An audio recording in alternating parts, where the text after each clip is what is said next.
কমলগঞ্জ থানার শমশনগর পূবালী ব্যাংক শাখা হইতে টাকা উত্তোলন করে বাড়ি ফেরার পথে আলোচিত ছিনতাইকারী দস্যু ঘটনার রহস্য উন্মোচন ও মামলার প্রধান আসামি সেলিম আহমদ উরুফে বটলা সেলিমকে গ্রেপ্তার করল মৌলভীবাজার পিপিআই পুলিশ। বিস্তারিত উনার মুক্তেই উনুন। বিশেষায়িত কিছু মামলা নিয়ে কাজ করে, যেটা আমাদের শিডিউল বা তফসিলভুক্ত।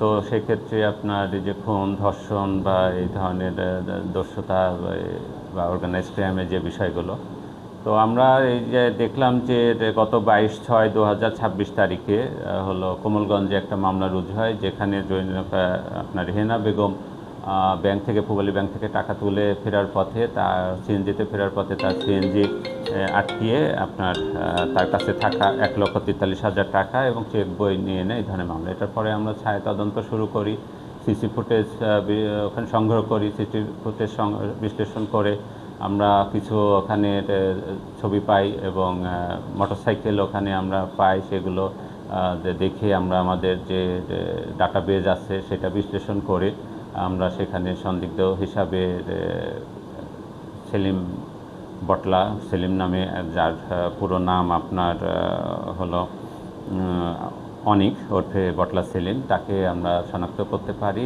এবং সিডিএমএসে দেখা যায় যে তার বিরুদ্ধে আপনার 9টা মামলা ইতিমধ্যে আছে এবং সিলেট বিভাগের আপনার মৌলভীবাজার, বড়লেখা, শ্রীমঙ্গল, এসএমপির কোতোয়ালি থানা, সিলেটের সুনামগঞ্জ, এইভাবে তার বিরুদ্ধে হত্যা, ডাকাতি, দস্যুতা বিভিন্ন ধরনের মামলা আছে এবং এরপরে আমরা তাকে গ্রেপ্তারের জন্য অভিযান শুরু করি। আমরা টিম গঠন করি আমাদের পিবিআইয়ের চিফ স্যার সহ, ডিআইজি স্যার সহ স্যারদের নির্দেশনায়। পরবর্তীতে তার বিভিন্ন জায়গায় অভিযান সম্পন্ন করে আমরা হলো তাকে চিটাগাংয়ের বাকালিয়া থানা থেকে এক জায়গায় যে সে আত্মগোপন করে, সেখান থেকে গ্রেপ্তার করতে সমর্থ হই এবং আজকে বিজ্ঞ আদালতে আমরা প্রেরণ করেছি।